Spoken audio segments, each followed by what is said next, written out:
గౌరవం JSP BC రాజ్యం కోసం పుట్టిన జేఎస్పీ.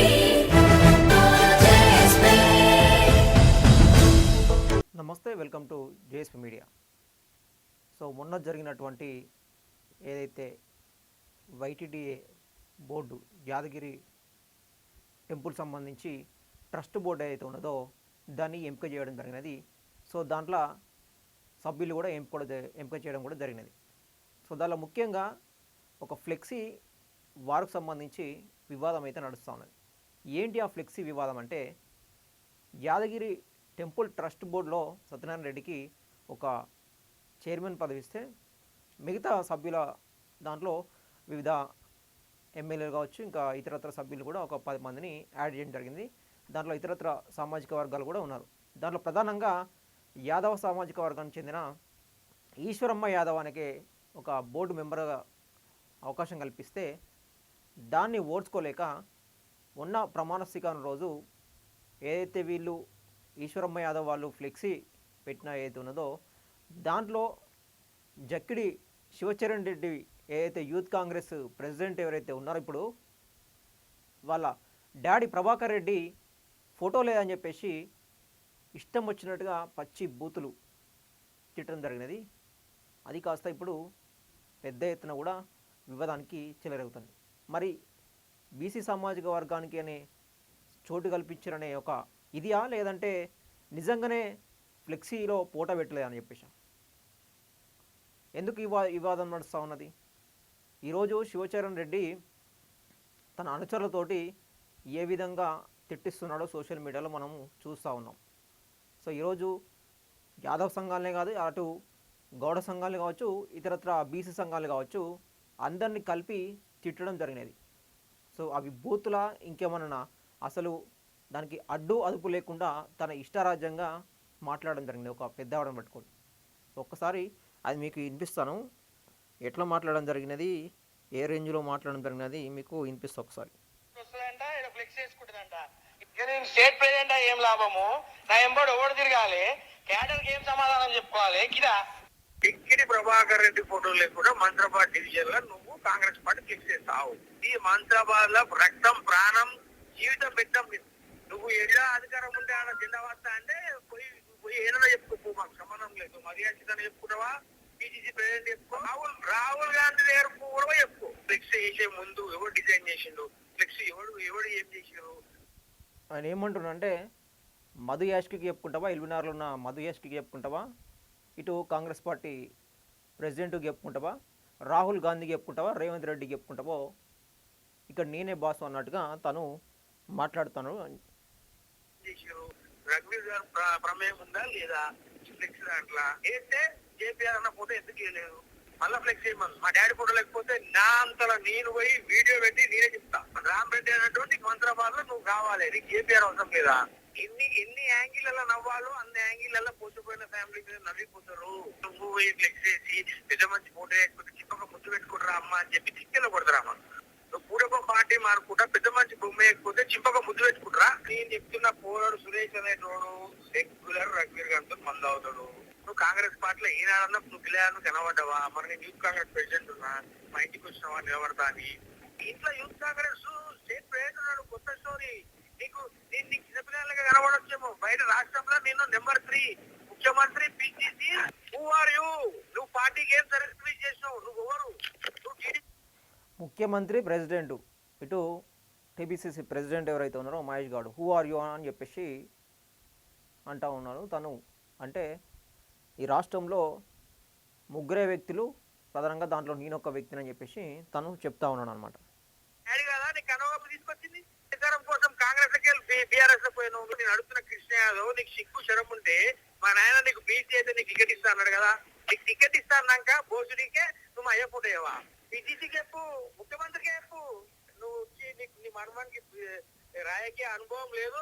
ఎవరో డ్రగ్గిస్ట్ గారు చెప్తే మన మాటలు నమ్మి నన్ను బ్లేమ్ చేస్తారు. నువ్వు గంజాయిగా ఆడిన నాటకంలా మన ఇద్దరం కొట్లాడుకుంటే రేపు పొద్దున నేను పోటీ చేస్తే నాకు డ్యామేజ్, నువ్వు పోటీ చేస్తే నాకు డ్యామేజ్. ఓన్ ప్లస్ ఈడ మాకు బాస్ ఎవరు లేడు, నేనే బాస్. నువ్వు బ్లేమ్ చేసే జగ్గి ప్రభాకర్ చూసారు కదా, తనకు బాస్ ఎవడు లేడంట, తనే బాస్ అంట. సో రేపు ఇక రాబోయే ఎన్నికల్లో ఎవరు టికెట్లు కేటాయించాలని చెప్పేసి ఈయనని డిసైడ్ చేస్తారనమాట. Shivacharan Reddy just youth Congress president మాత్రమే, కాంగ్రెస్ పార్టీకి ప్రెసిడెంట్ కాదు. కాంగ్రెస్ పార్టీ మొత్తానికి ప్రెసిడెంట్ కాదు. కాంగ్రెస్ పార్టీ రెడ్డిలో ఒకటే స్థాపించలేదు. దశాబ్దాలుగా బీసీలు ఉన్నారు, ఎస్సీలు ఉన్నారు, ఎస్టీలు ఉన్నారు, దాంట్లో మైనారిటీలు కూడా ఉన్నారు. రెడ్డిలో ఒకటే కాదు కదా. మరి దీన్ని ఏ విధంగా అర్థం చేసుకోవాలి? బాస్ నువ్వు బ్లేమ్ చేసేది జగ్గి ప్రభాకర్ రెడ్డి కొడుకుని కాదు, స్టేట్ యూత్ కాంగ్రెస్ ప్రెసిడెంట్. అందుకు యాదగిరి రెడ్డి అని ఉన్నాడు, టీఆర్ఎస్ ఆయన ప్రవీణ్గా, వాళ్ళ కొడుకు కూడా అర్థం మాట్లాడతాడు. సామారంగారెడ్డి ఉన్నాడు, సామారంగారెడ్డి ఇంట్లో ముగ్గురు కొడుకులు తిరుమల్ గాని నరేందర్ గాంధీ ఎంత లైక్ చేస్తారు తెలుసా. వాళ్ళ అన్న పిల్లలు, ప్రభాకర్ రెడ్డి పిల్లలు, పరమేశ్, వాళ్ళు ఎవరైనా, మా చిల్లర్ గారు ఉన్నాడు, మా చిల్లర్ గారు ఎంబడి తిరిగే పూరలు చుట్టా కూడా ఎవరైనా ఎవరు కూడా నో కాంట్రవర్సీ, అందరు నాతో ఫ్రెండ్లీగా మాట్లాడతారు. ఫ్రెండ్లీగా మాట్లాడితే మరి నువ్వెట్లా మాట్లాడుతున్నావు? ఇప్పుడు నీ అంశాలు నువ్వే ఉన్నారని చెప్పేసి అంటున్నావు కదా, మా వాళ్ళు నాతో తిరిగేటోళ్ళు మాట్లాడుతారు అని చెప్పేసి నువ్వెట్లా మాట్లాడినావు? మరి ఇప్పుడు ఒక 87 సంవత్సరాలు ఉన్న మీ తల్లి వయసు ఉన్న ఆమెను పట్టుకొని ఇష్టం వచ్చినట్టు ఎట్లా మాట్లాడతారు? నీకేమన్నా ఫ్లెక్సీ అంతకుముందు లీడర్లు ఏం చెప్తున్నారంటే, నువ్వు మహేష్ గౌడ్ ఫోటో కానీ ఒక రేవంత్ రెడ్డి ఫోటో తప్పించి మహేష్ గౌడ్ ఫోటో ఏ రోజన్నా మదియాజ్కి ఫోటో కానీ ఏదన్నా పెద్దగా వేసిన సందర్భాలనే బీసీ లీడర్లు అందరూ ఈరోజు చెప్తా ఉన్నారు. ఎల్బీనగర్ మొత్తము ఏ రోజు కూడా మహేష్ గౌడ్ ఫోటో కానీ మదియాజ్కి ఫోటో కానీ వీళ్ళు పెద్దగా వేసిన దాఖలాలు లేవని చెప్పేసి చెప్తా ఉన్నారు. మరి దానికి ఏం సమాధానం చెప్తారు చెప్పండి? ఈరోజు రెడ్డి లేదా రాజ్యం అయిపోయినట్టుగా రెడ్డి కాంగ్రెస్ అనే విధంగా పోకడాలు పోతున్నాయి తప్పించి కేవలం అహంకారంతో, కేవలము అగ్రకుల అహంకారంతో అని చెప్పేసి ఈరోజు ఒక బీసీ సామాజిక వర్గానికి చెందిన వ్యక్తికి చోటు కల్పిస్తే మీరు ఓడ్చుకోలేకపోతున్నారంటే ఈరోజు ఎంత క్లియర్గా ఉందో అర్థం చేసుకోవచ్చు. ఈరోజు మరి ఇదే సేమ్ సిచ్యువేషను ఒక బీసీ సామాజిక వర్గానికి చెందిన వ్యక్తి ఇట్లా మాట్లాడుంటే ఈరోజు పోలీసు వాళ్ళు అరెస్ట్ చేయకపోనా, చర్యలు తీసుకోకపోనా, కాంగ్రెస్ పార్టీ క్రమశిక్షణ కమిటీ చైర్మన్ ఏం చేస్తూ ఉన్నారు? మరి ఇప్పటి వరకు దాని మీద రిప్లై లేదు. ఈరోజు ధర్నా కూడా పెద్ద ఎత్తున కూడా చేపట్టారు. నిన్న దానికి సంబంధించి వీళ్ళు క్షమాపణ చెప్పాల్సిందే అని చెప్పేసి ముట్టడించడానికి పోతే నన్ను తప్పుదో పట్టించడానికి ఒకటి వాయిస్ సృష్టించిల్లు అని చెప్పేసి రివర్స్గా మాట్లాడుతూ ఉన్నారు. ఎవరిని వదిలిపెట్టేదిలే అని చెప్పేసి వార్నింగ్ ఇస్తూ ఉన్నారు. పోలీసు వాళ్ళని పెట్టించి తరిమి కొడుతూ ఉన్నారు. ఇటు రాలిస్తూ ఉన్నారు. ఇష్టం వచ్చినట్టుగా క్షమాపణ చెప్పాలని జస్ట్ ఇంటి నుండి ముట్టడిస్తే ఆ విధమైన పదజాలంతో బూతులతోటి రెచ్చిపోయిన పరిస్థితి మనం చూసినాం. ఈరోజు కాంగ్రెస్ క్రమశిక్షణ కమిటీ కూడా అంతకుముందు రకరకాల వివాదాలు జరిగినాయి సామాజిక వర్గాల వేదికగా. మరి అప్పుడు ఇంత పెద్ద ఎత్తున కూడా జరిగినా కూడా అవి మళ్ళా క్రమశిక్షణ కమిటీ చర్యలు తీసుకునేది. ఇప్పుడు దీని మీద కూడా బీసీ సంఘాలు, బీసీ జేఏసీ సంఘాల నాయకులు కూడా దీని మీద ఈరోజు టైం ఇవ్వడం జరిగింది హైకమాండ్కి.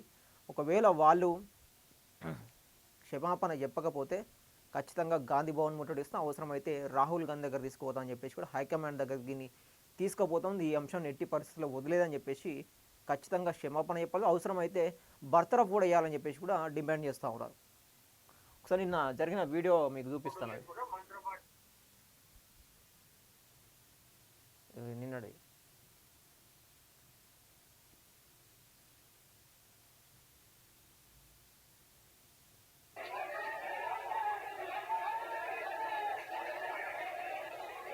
ఇట్లా పోలీసు వాళ్ళని పెట్టి మొత్తము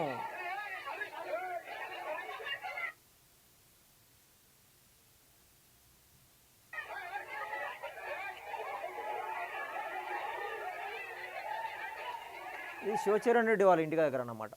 సో నిన్న వీళ్ళు యాదవ సంఘాలు కావచ్చు, బీసీ సంఘాలు అందరూ అయి క్షమాపణ చెప్పాల్సిందేనా అంటే అక్కడ పోలీసు వాళ్ళను అడ్డుకోవడము, వాళ్ళ ఇంటి దగ్గర పోలీసు వాళ్ళు పెట్టుకోవడము, మీదికి పోలీసు వాళ్ళు ఇటు వీళ్ళు అడ్డుకుంటా ఉంటే వాళ్ళు రాళ్ళు ఇసడడం, కర్రలతోటి మళ్ళీ రివర్స్గా వీళ్ళ మీదకే రావడం. సో ఇష్టారాజ్యంగా వ్యవహరించిన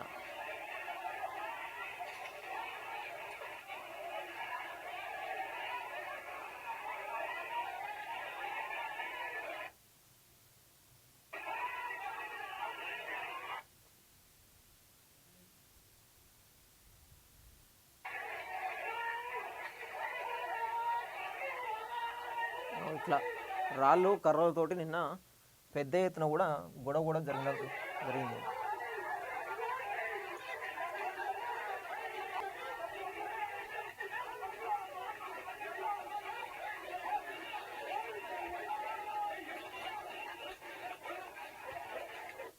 నేను లెక్క పనిచేసిన ఈ లంచగొడుగా ఎల్బీనగర్లో మొత్తం సుధీర్ గారు క్రీమ్ అంతా తీసుకోపోతే ఈ పనికిరాను దోలాడి బతిలాడి ప్రెసిడెంట్కి పెట్టిన. ఎవరు రామరెడ్డి గారు లేడు అప్పుడు, రేవంత్ రెడ్డి అన్ను పెట్టుకొని పైసలు ఇస్తారని చెప్పి ఇక అవన్నీ వేరే ఈక్వేషన్. జనాలు ఓట్లు వేస్తారా బాబు నిలబడి అని చెప్తే నన్ను కూర్చోబెట్టి బతిలాడి బామాలి నిలబెట్టి, నేను వేస్తలేరన్నా ఎందుకని చెప్తే లేదు పైసలు ఇచ్చినా గెలవాలంటే లాస్ట్ టైమే పైసలు ఇచ్చి చేతులు కాల్చుకున్నా, మళ్ళీ ఇప్పుడు పైసలు ఇచ్చి చేతులు కాల్చుకోవడం, జనాలే ఓట్లు వేస్తలేరు. నేను పెట్టి కాంగ్రెస్ పార్టీకి అరే నేను తప్పు చేస్తున్నదా, బీఆర్ఎస్ ఆఫర్ ఇచ్చినట్టు పోలేదు, పోయినట్టు నేను ఏమవుతుంటి, మా కొడుకు మన కాంటాక్ట్ చేయడానికి నాకు న్యాయం జరగదని ఆ ఆక్రోషంతోనే కాంటాక్ట్ చేసి డబ్బులు కలిసి పెట్టి అందరికి మాకిచ్చు. స్టేట్ కాంగ్రెస్ హై లెవెల్ లీడర్లకు అందరికి క్వశ్చన్ మార్క్. ఐవైసి పేమెంట్ ఫ్యూచర్ ఇప్పుడు టోటల్గా 13 లక్షల చిల్లర చీలిక అయింది కదా, 50 రూపాయలు అయితే కట్టాలి కదా. 50 రూపాయలు కడితే ఎంత అవుతుంది, 7 లక్షల కోట్లకి కడితే ఎంత అవుతుంది, 3.5 కోట్లు.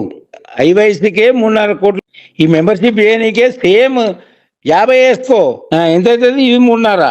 పైసలు ఇస్తేనే కడతామా, పైసలు వెదలినాం కాబట్టి అక్కడ అంత రెస్పాన్స్. 2.5 లక్షల మెజార్టీ అంటే పిల్లల పరస్కమా. అంత పల్మూరు వెంకట్ గారు దెబ్బకు డ్రాప్ అయిన కొడుకు, వాడు మిట్టపల్లి వెంకటేష్ దగ్గర ఘోషేశ్వరని అనిల్ యాదవ్ వీళ్ళంతా. మిట్టపల్లి వెంకటేష్ అని వెంకట్ గారికి ఉన్న ఇమేజ్ మొత్తం డ్యామేజ్ అయింది, జీరో అయిపోయినాడు. సో ఇది ఒకసారి బీసీ సంఘం వాళ్ళతో మాట్లాడించే ప్రయత్నం చేద్దాం మనము. బీసీ సంక్షేమ సంఘం జాతీయ అధ్యక్షులు జాదుల శ్రీనివాస్ గౌడ్కి ఒకసారి ఫోన్ చేద్దాం మనం. హలో, నమస్తే అన్న. నమస్తే, చెప్పండి. మొన్న యాదగిరి ట్రస్ట్ బోర్డు చైర్మన్గా ప్రకటించిన తర్వాత, సభ్యులను ప్రకటించిన తర్వాత ఒక బీసీ సామాజిక వర్గానికి చెందిన యాదవ్ సామాజిక వర్గానికి చెందిన ఈశ్వరమ్మ యాదవ్ అనే బోర్డు మెంబర్గా అవకాశం కల్పిస్తే ఒక ఫ్లెక్సీలో జక్కిడి ప్రభాకర్ రెడ్డి వాళ్ళ డాడీ ఫోటో వేయాలని చెప్పేసి యూత్ కాంగ్రెస్ ప్రెసిడెంట్ తను ఇష్టం వచ్చినట్టుగా బూతులు తిట్టడం జరిగినది. మొత్తం బీసీ సామాజిక వర్గాన్ని కలిపి బూతులు తిట్టడం జరిగింది. ఈరోజు పెద్ద ఎత్తున కూడా దాన్ని హైకమాండ్కు తీసుకుపోయే విధంగా కూడా బర్తరఫ్ చేయాలి, క్షమాపణ చెప్పాలని చెప్పేసి కూడా డిమాండ్ చేస్తూ ఉన్నారు. అంటే మీరేం చెప్పాల్సుకున్నారు ఈ వివాదంలో? అంటే ఇది ఈశ్వరమ్మ యాదవ్ ఒక బడుగులకు అమ్మ. ఓకే, ఈశ్వరమ్మ యాదవ్ గారిని అసభ్య పదజాలంతో ఫ్లెక్సీల ఏదో ఫోటో వేయలేదని చెప్పి అట్లా అనడం అనేది ఈ అగ్రకుల అహంకారానికి నిదర్శనం. అది ఈరోజు నిజంగా ఫ్లెక్సీల ఫోటో వేయలేదు అని అంటున్నారు కదా. ఇప్పుడు బీసీల ఫోటోలు ఎంతమంది చేసారు వాళ్ళు? పిసిసి అధ్యక్షుడు మహేష్ కుమార్ గౌడ్ గారు ఉన్నారు, పార్టీకి చీఫ్. ఫస్ట్ ఆయనది ప్రోటోకాల్ ప్రకారం వేస్తున్నారా? వేయట్లేదు. ఇప్పుడు తర్వాత బీసీ నాయకులు ఇన్ఛార్జ్ మినిస్టర్లు ఉంటారు, లేకపోతే ఇంకోరు ఉంటారు.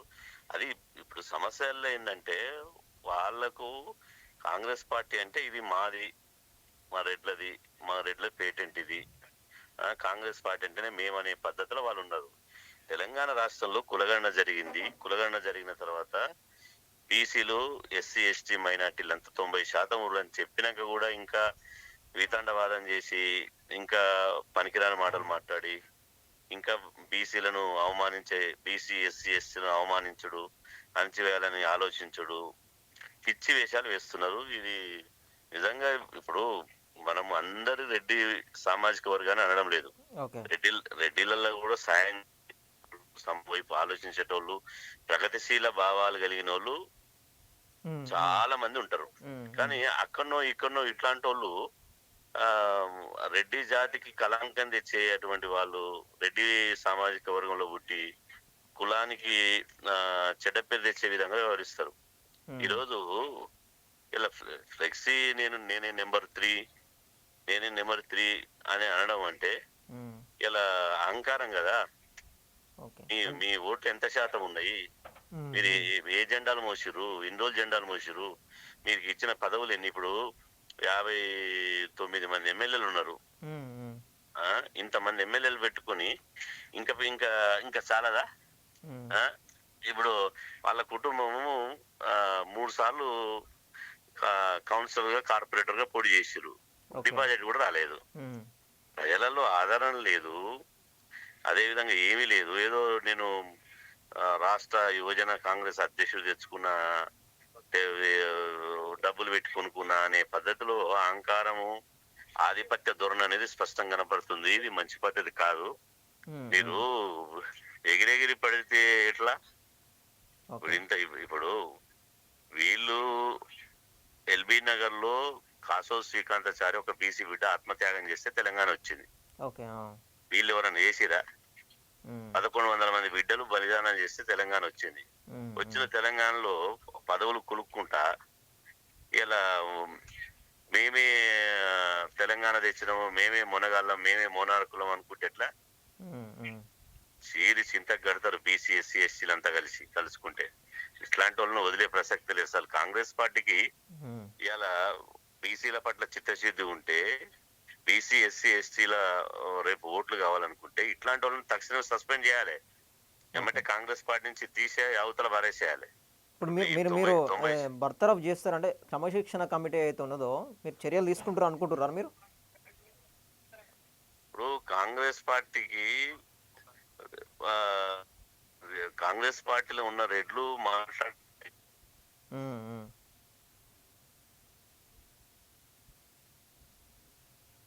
హలో చర్యలు తీసుకోవాలి. ఇప్పుడు బక్క జడ్సన్ ఉండే దళిత సామాజిక వర్గానికి సంబంధించిన అతను, ఆయన పరంగానే కాంగ్రెస్ పార్టీకి వెళ్ళి తీసేసారు. మొన్న కత్తి వెంకటస్వామి గారు ఒక బీసీ మాట్లాడి ఆయనకు నోటీసులు ఇచ్చారు. కొండ సురేఖ గారు మాట్లాడారు, ఆమెకు నోటీసులు ఇచ్చారు.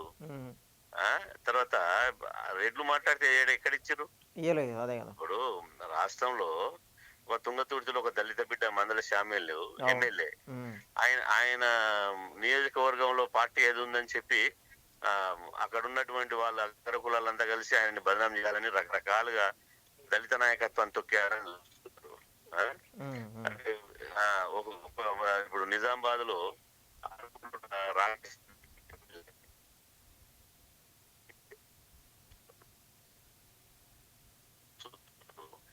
ఎల్బీ నగర్ లో ఇక్కడ అణచివేయాలని చూస్తున్నారు.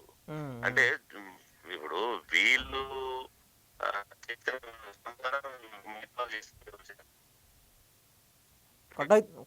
మళ్ళా మాట్లాడండి. వాళ్ళు చేస్తేనే కరెక్ట్, మిగతా వాళ్ళు చేస్తే కరెక్ట్ కాదా? ఇది ఎక్కడి పద్ధతి? ఇప్పుడు ఆమె జీవితాంతం పేద ప్రజల కోసం పనిచేసిన ఈశ్వరమ్మ, ఆమె ఒక తల్లి లాంటిది, ఒక పెద్ద మనిషి, అంత వయసు 80 ఏళ్ళ వయసున్నామని పట్టుకుని అట్లా మాట్లాడొచ్చునా? సంస్కారం ఉందా? మనిషి ఏమన్నా? అది ఇప్పుడు కాంగ్రెస్ పార్టీ ఏం ఇండికేషన్ ఇస్తుంది? కాంగ్రెస్ పార్టీ బీసీలను ఎస్సీలను ఎస్టీలను తిట్టినా, దాడులు చేసినా, మనోభావాలను కించపరిచినా, ఆత్మగౌరవాన్ని దెబ్బతీసినా ఇదే పద్ధతులు ఉంటుందా? కాంగ్రెస్ పార్టీ మీరు మీ వైఖరి మార్చుకోవాలి. కాంగ్రెస్ పార్టీలో మంత్రి పదవులు ఇవ్వరు, ముఖ్యమంత్రి పదవి ఇవ్వరు, ఎమ్మెల్యే పదవి ఇయ్యరు, నామినేటెడ్ పోస్టులు ఇయ్యరు, సమాచార కమిషనర్లు ఇయ్యరు, ఏది ఇయ్యరు. ఏమి ఇయ్యపో ఇక దాడులు, దౌర్జన్యాలు, మనోభావాలు దెబ్బతీసుడు, కించపరచుడు. ఇప్పుడు నిన్న యాదవ సంఘాలు కానీ బీసీ సంఘాలు వాళ్ళ ఇంటి దగ్గర పోయి జస్ట్ క్షమాపణ చెప్పాల్సిందని చెప్పేసి ఇంటి దగ్గర పోతే నిన్న పోలీసులను అడ్డం పెట్టడము, ఇటు కర్రలతో మీదికి రావడము, దాంట్లో భాగంగా మాట్లాడినంటే ఒక వీడియో ఏఐతో క్రియేట్ చేసి వైరల్ చేస్తుర్రు, కావాలనే కాంట్రవర్సీ చేస్తుర్రు అని చెప్పేసి ఖబర్దార్ అని చెప్పేసి ఇట్లా మాట్లాడుతూ కాంట్రవర్షియల్ చేస్తున్నారు. మేము అనలేదు అంటారు కదా, పోయి డీజీపీ గారికి కంప్లైంట్ చేయమనండి. మేము అనలేదు, ఇది ఏఐ చేస్తురని డీజీపీ గారి దగ్గర పోయి కంప్లైంట్ చేయమనండి. అది ఏఐ రియల్ అని తెలిసిపోతుంది కదా. అవును. ఇప్పుడు మాట్లాడేది మాట్లాడి కించపరిచేది కించపరిచి సన్నాయి నొక్కులు నొక్కితే ఎట్లా? ఇంకా ఇప్పుడు దాడులు చేస్తే గతంలో మండల కమిషన్ ఉద్యమం ఏం జరిగింది ఒకసారి తెలుసుకోమను. 90% ఉన్న ఎంట పడితే తరిమికొడి బీసీ ఎస్సీ ఎస్టీలంతా కలిసి ఏడుంటారు. ఓ 4 గుండగాలని తయారు చేసుకొని ఉసుగొలిపితే అవుతుందా? మేము బీసీ ఎస్సీ ఎస్టీలు తలుచుకుంటే తిరుగుతాడా రాష్ట్రంలో? ఇవన్నీ పిట్ట బెదిరింపులు వద్దు. ఈ పిట్ట బెదిరింపులకు ఒకడు భయపడాడు. ఇట్లాంటి వాళ్ళని చాలా మందిని చూసిరు. బీసీలను చంపుతారు. ఒక సాంబశివుని చంపిర్రు, ఒక పెళ్లి లలితను చంపిర్రు, ఎంతో మంది మా బీసీ ఎర్ర సత్యంను చంపిర్రు. వీళ్ళ పని దాడులు చేయడం, దౌర్జన్యాలు చేయడం, హత్యలు చేయడం, బెదిరించడం. ఇదా అంటే మరి ఆయన నేనే బాస్తున్నాను మాట్లాడుతుండు కదా, రేవంత్ రెడ్డి చెప్పుకుంటావా, రాహుల్ గాంధీ చెప్పుకుంటావా, ప్రెసిడెంట్కి చెప్పుకుంటావా అని అంటుండు. అదే అహంకారం అనేది తలకెక్కింది. ఒళ్ళు బల్పు మాటలు అవి. పొగరు అనేది డబ్బు మస్తి, కుల మస్తి, పొగరు అనేది కళ్ళకు నెతికెక్కి మాట్లాడుతున్నాడు. రాహుల్ గాంధీ చెప్పుకుంటామంటే రాహుల్ గాంధీ ఉన్న పార్టీలు ఆయన ఎందుకు ఉండాలి? ఈయన పార్టీ పెట్టుకోవచ్చు కదా, రెడ్డిలంతా కలిసి ఒక పార్టీ పెట్టుకోవచ్చు కదా. పాములు సీమలు పెట్టిన పుట్టలు పాములు దొరికినట్టు దొరికిరు వీళ్ళు. ఇప్పుడు కాంగ్రెస్ పార్టీ ఎవరు పెట్టారు? స్వాతంత్రం రాకముందు భారత స్వాతంత్రం కోసం కాంగ్రెస్ పార్టీని పెట్టారు. దశాబ్దాలుగా వీళ్ళే ఉన్నారు కదా, బీసీలు ఎస్సీలు ఎస్టీలు మైనారిటీలే ఉన్నారు కదా, వాళ్ళు కూడా ఉన్నారు కదా. వీళ్ళు పెడితే వీళ్ళు అలా జొరబడి స్వాతంత్ర ఉద్యమంలో వచ్చినటువంటి కాంగ్రెస్ పార్టీని వీళ్ళు జొరబడి గతంలో ఏమైంది? మేము ఇందిరాగాంధీని ఎదిరించి రెడ్డి కాంగ్రెస్ అని పెట్టుకున్నారు. కాడెద్దుల గుర్తు తోటి పోటీ చేశారు, అందరు ఓడిపోయారు, డిపాజిట్ కూడా రాలే వీళ్ళకు. ఇప్పుడు పెట్టుకోమని దమ్ముంటో పార్టీ పెట్టుకోమని రెడ్లను కలిసి మంది పెళ్లిలో మొగని పానం చేసినట్టు స్వాతంత్ర ఉద్యమంలో పెట్టిన పార్టీలో బీసీ ఎస్సీ ఎస్టీలందరూ మెంబర్షిప్ తీసుకుంటారు, వాళ్ళు జెండాలు మోస్తారు. ఆ పార్టీలో వచ్చి నేను నెంబర్ 3, నేను నెంబర్ 4, ఇట్లాంటి వాళ్ళు చాలా మంది చూసినాం. తక్షణమే క్షమార్పణ చెప్పాలి. జాతికి అవమానం చేశారు. కాంగ్రెస్ పార్టీ వెంటనే సస్పెండ్ చేయాలి. లేకపోతే మాత్రం కాంగ్రెస్ పార్టీని బీసీ ద్రోవుల పార్టీగా చూస్తా. ఇక యాదవుల్ని కించపరుస్తారు, గౌళ్ళని కించపరుస్తారు, విశ్వబ్రాహ్మణులని, రజకులని, నాయి బ్రాహ్మణులని, ఒడ్డరులని, సంచార జాతులని, ముదిరాజులని. హైకమాండ్ కూడా టైం ఇచ్చినట్టున్నారు, రేపు కూడా ప్రకటించినట్టున్నారు, ఏదో గాంధీ భవన్ ముట్టడిస్తామని చెప్పేసి బీసీ జేఏసీ సంఘాలు. నాకు గాంధీ భవన్ ముట్టడించుడు కాదు, వాళ్ళు రాష్ట్రంలో ఎక్కడ తిరగకుండా చేస్తాం. తక్షణమే క్షమార్పణ చెప్పాలి, జాతికి క్షమార్పణ చెప్పాలి. ఈశ్వరమ్మ యాదవ్ గారి ఆమె క్షమార్పణ చెప్పాలి. లేకపోతే మాత్రం వదిలే ప్రసక్తే లేదు. రైట్ అన్న, థ్యాంక్ యూ. బీసీ సంఘం జాతీయ సంక్షేమ సంఘం అధ్యక్షుడు యాదల శ్రీనివాస్ గౌడ్ మాట్లాడుతూ, వెంటనే అహంకారం మాత్రమే ఇది, కేవలం బీసీలను తక్కువ చేయాలని చెప్పేసి ఒక అహంకార పూరితంతో మాట్లాడుతున్న వ్యాఖ్యలు మాత్రమే ఇవి. తక్షణమే యూత్ కాంగ్రెస్ ప్రెసిడెంట్ అయితే స్టేట్ ప్రెసిడెంట్ ఏమన్నా కాంగ్రెస్కు ఏమన్నా రాసుకున్నాడా, లేకపోతే వాళ్ళు స్థాపించారా అని చెప్పేసి తను చెప్పిన పరిస్థితి. వెంటనే కాంగ్రెస్ పార్టీ క్రమశిక్షణ కమిటీ ఏదైతే ఉన్నదో వెంటనే బర్తరఫ్ చేయాలి. అవసరమైతే బీసీ ఎస్సీ ఎస్టీ జేఏసీ లీడర్లు చాలామంది ఉన్నారు కదా, వాళ్ళని పెట్టారు యూత్ కాంగ్రెస్ లీడర్గా ప్రకటించుర్రి, అప్పుడు తెలుస్తుంది. కేవలం రెడ్డి అయిన కారణంగా రేవంత్ రెడ్డి ఏం చేయలేడు, అటు హైకమాండ్ ఏం చేయలేదు, రాహుల్ గాంధీ ఏం చేయలేడని చెప్పేసి ఇష్టం వచ్చినట్టుగా మాట్లాడిన పరిస్థితి. సో ఇదే విధంగా పోతే రేపు కాంగ్రెస్ కూడా ఇదే బీసీ ఎస్సీ ఎస్టీలు దూరం పెట్టాల్సిన పరిస్థితి ఏర్పడుతుంది. సో ఇది ఎక్కడి వరకు వెళ్తుందో తెలియదు. బీసీ జేఏసీ సంఘం నాయకులు అయితే గాంధీ బోర్డు ముట్టడిస్తామని చెప్పేసి అయితే పిలుపునివ్వడం జరిగినది. ఈరోజు మనం చూసాం, ధర్నా కూడా చేపట్టారు. రేపు హైకమాండ్ దగ్గర కూడా ఈరోజు ఏదో ఒకటి తేల్చుకోకపోతే ఖచ్చితంగా గాంధీ భవన్ని వేలాది మందితోటి అన్ని బీసీ సంఘాల నాయకులతోటి ముట్టడిస్తామని చెప్పేసి అయితే పిలిపించారు. ఏం జరుగుతుందో మరి కాంగ్రెస్ పార్టీ స్టేట్ కమిటీ ఏ విధంగా నిర్ణయం తీసుకుందో చూద్దాం. ఈ వీడియోని ఖచ్చితంగా లైక్ చేసి, షేర్ చేసి, సబ్స్క్రైబ్ చేయండి.